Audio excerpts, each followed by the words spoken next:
नमस्कार दोस्तों, स्वागत है आपका आज के मुख्य समाचार में, जिसमें सबसे पहली और बड़ी खबर में आपको बताएंगे कि यूपी में अब शुक्रवार रात 8 बजे से मंगलवार सुबह 7 बजे तक रहेगा लॉकडाउन। दूसरी बड़ी खबर में जिक्र होगा कि लालू यादव के वकील भरेंगे बेल बॉन्ड और कब बाहर आएंगे लालू यादव, ये आपको बताएंगे दोस्तों। और तीसरी बड़ी खबर में जिक्र होगा कि बिहार सरकार को हाईकोर्ट की पड़ी लताड़, पूछा ऑक्सीजन की कमी नहीं है तो लोग मर कैसे रहे हैं। दोस्तों, हर एक खबर की गहराई में आपको ले जाएंगे, लेकिन उससे पहले अगर आपको भी ऐसा लगता है कि चाहे वो बिहार हो या उत्तर प्रदेश हो या केंद्र सरकार हो, सरकारें जनता से सच्चाई छुपा रही है, तो आप अभी इस वीडियो को लाइक कीजिए और इस लाल बटन को दबा के इस चैनल को फ्री में सब्सक्राइब करके घंटी बजाकर कमेंट में आप हमें अपने इलाके की स्थिति के बारे में, सच्ची स्थिति के बारे में बताइए। दोस्तों, रुक करते हैं तमाम बड़ी खबरों की तरफ। यूपी में अब शुक्रवार रात 8 बजे से मंगलवार सुबह 7 बजे तक रहेगा लॉकडाउन। जी हां दोस्तों, कोरोना संक्रमण को देखते हुए सूबे की योगी सरकार ने एक और बड़ा फैसला लिया है। वीकेंड लॉकडाउन का दायरा एक दिन और बढ़ा दिया गया है। अब शुक्रवार शाम 8 बजे से मंगलवार सुबह 7 बजे तक लॉकडाउन रहेगा। दरअसल वीकेंड लॉकडाउन के बाद से कोरोना संक्रमण की रफ्तार में कमी देखने को मिली है, लिहाजा 3 दिन का लॉकडाउन पूरे प्रदेश में लगाया है। इस दौरान सभी आवश्यक सेवाएं जारी रहेंगी। बेवजह घूमने वालों पर सख्ती से निपटा जाएगा। दरअसल सरकार ने संपूर्ण लॉकडाउन से इनकार किया है, लेकिन तेजी से फैलते कोरोना संक्रमण को देखते हुए अब इसे धीरे धीरे बढ़ाया जा रहा है, ताकि संक्रमण की चेन को तोड़ा जा सके और आम जनता में भी पैनिक ना हो। पिछले 4 दिनों से मामलों में गिरावट। गौरतलब है कि 4 दिन से यूपी में कोरोना संक्रमण के मामले में गिरावट देखने को मिल रही है। उत्तर प्रदेश में 24 घंटे के अंदर 29,824 नए मरीज मिले हैं, जबकि कोरोना की जंग जीतकर घर जाने वालों की संख्या अब बढ़ गई है। 35,903 लोग डिस्चार्ज होकर अपने घर चले गए। इस दौरान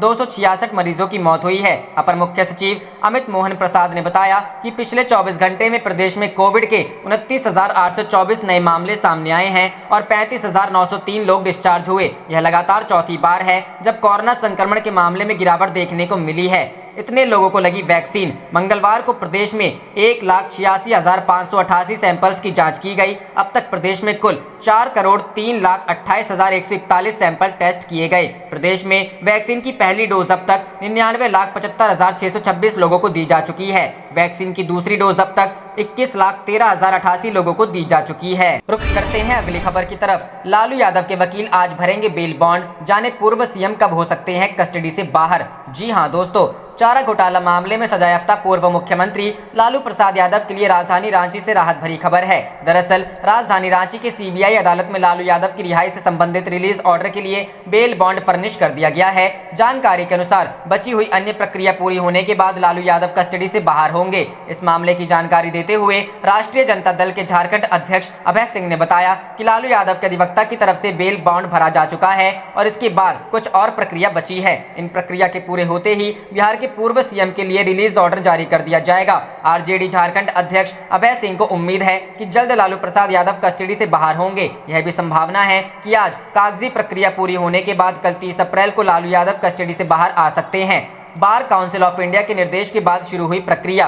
कोरोना के बढ़ते आंकड़ों को देखते हुए झारखंड स्टेट बार काउंसिल ने 2 मई तक अपने अधिवक्ताओं को न्यायिक कार्य से दूर रहने का आदेश दिया था। इसी वजह से जमानत की प्रक्रिया पूरी नहीं हो पा रही थी। वहीं बार काउंसिल ऑफ इंडिया द्वारा जारी सर्कुलर के बाद लालू यादव के अधिवक्ता ने सीबीआई को बेल बॉन्ड फर्निश कर कागजी प्रक्रिया शुरू कर दी। बार काउंसिल इंडिया ने कहा कि जमानत मिलने के बाद किसी भी व्यक्ति को जेल में रखना उसके अधिकारों का हनन है। चारा घोटाला से संबंधित दुमका कोषागार के मामले में बीते 17 अप्रैल को हाईकोर्ट द्वारा लालू प्रसाद यादव को जमानत दे दी गई थी, लेकिन झारखंड में अधिवक्ताओं के न्यायिक कार्य में दूर रहने की वजह से बेल बॉन्ड सहित आगे की प्रक्रिया नहीं हो पा रही थी। अब बार काउंसिल ऑफ इंडिया द्वारा जारी सर्कुलर के बाद लालू के अधिवक्ता ने बेल बॉन्ड फर्निश कर दिया है। सीबीआई कोर्ट में बेल बॉन्ड भर दी गई है। वहीं जमानत के दौरान अदालत में 5-5 लाख के 2 निजी मुचलके पर लालू प्रसाद यादव को जमानत दी थी। रिलीजिंग ऑर्डर की प्रक्रिया के दौरान निर्धारित राशि को भी कोर्ट में जमा करना होता है, जिस मामले पर राजद प्रदेश अध्यक्ष का कहना है कि वह निर्धारित राशि कोर्ट में जमा कर रहे हैं। रुख करते हैं अगली खबर की तरफ। बिहार सरकार को हाईकोर्ट की लताड़,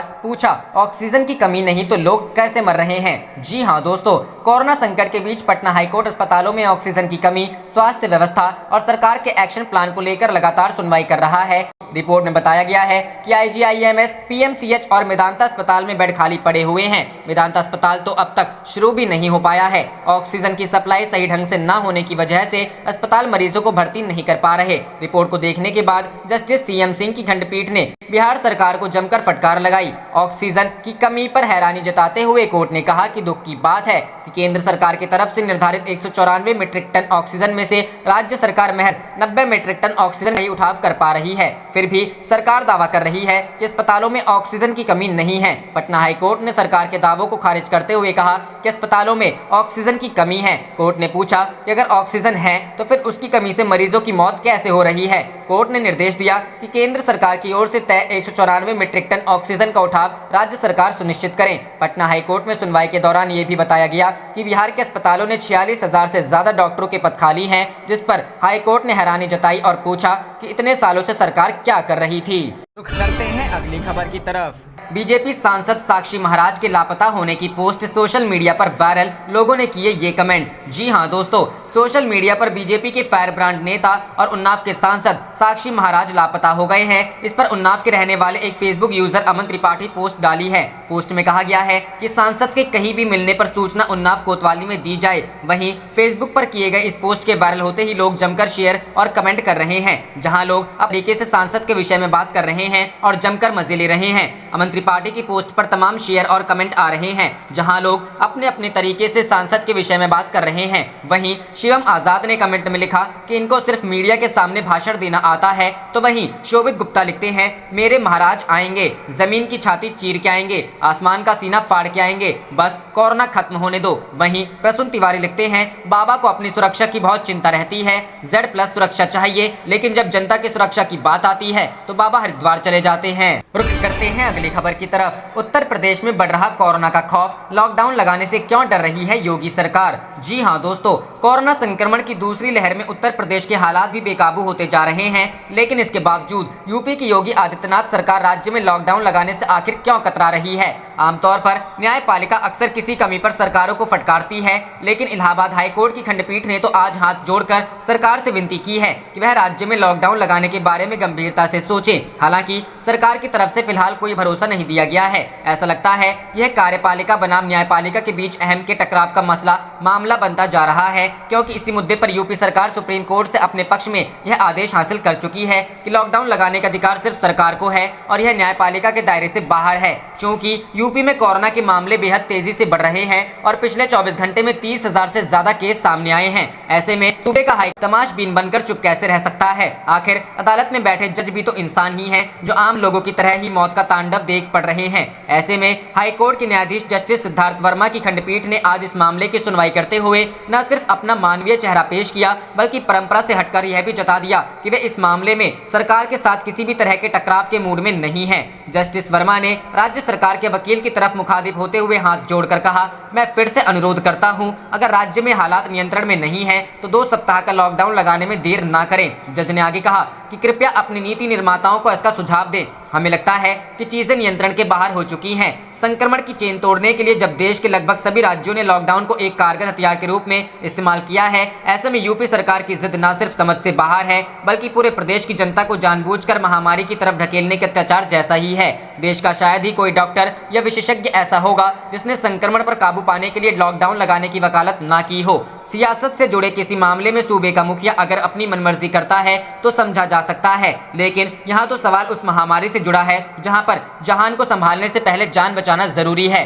चूंकि मामला लोगों की जिंदगी से जुड़ा है और न्यायपालिका ने तो अपना काम कर दिया, लेकिन अब देश के मुखिया होने के नाते प्रधानमंत्री नरेंद्र मोदी का और पार्टी प्रधान के नाते बीजेपी अध्यक्ष JP नड्डा का ये नैतिक दायित्व बनता है कि वे इस मामले में हस्तक्षेप करें और अपने सन्यासी मुख्यमंत्री को हट छोड़ने की सलाह देते हुए राजधर्म का पालन करने की नसीहत दें। शायद उनकी नसीहत ही प्रदेश के लोगों का कुछ भला कर सके। अदालत ने आज ये भी कहा कि कागजों पर सब कुछ अच्छा है, लेकिन हकीकत में सुविधाओं की कमी है, इसलिए हम हाथ जोड़कर अपने विवेक का इस्तेमाल करने की अपील करते हैं। बता दें कि इससे पहले इलाहाबाद हाईकोर्ट ने राज्य के बड़े शहरों लखनऊ, प्रयागराज, वाराणसी, आगरा, कानपुर नगर और गोरखपुर में लॉकडाउन लगाने का आदेश दिया था, लेकिन हाईकोर्ट के इस फैसले को सुप्रीम कोर्ट में चैलेंज किया गया, जिसके बाद सुप्रीम कोर्ट ने इस आदेश पर रोक लगा दी।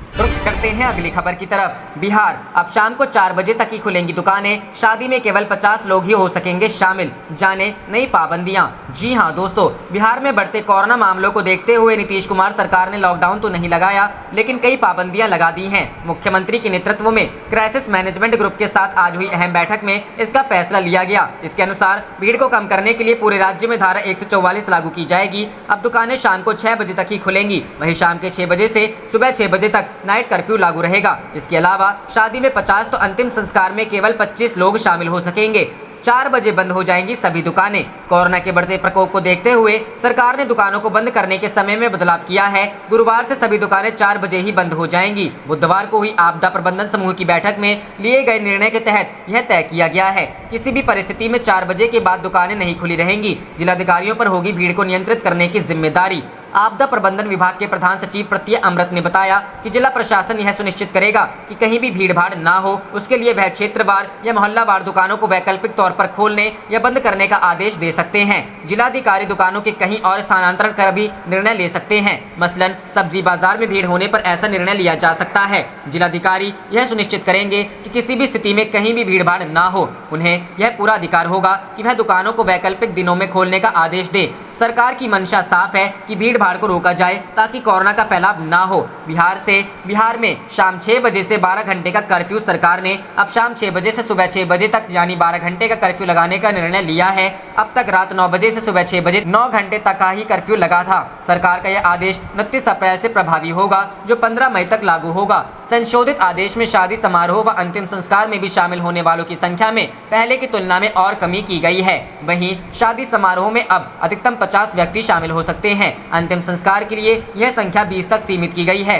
हालांकि शादी समारोह के लिए कर्फ्यू में राहत देते हुए शाम 6 बजे के बदले 10 बजे से प्रभावी किया गया है। सरकार ने साफ किया है कि शादी समारोह में डीजे बजाने की पूर्णतः मनाही रहेगी। ऐसा करने वालों पर कठोर कार्रवाई की जाएगी।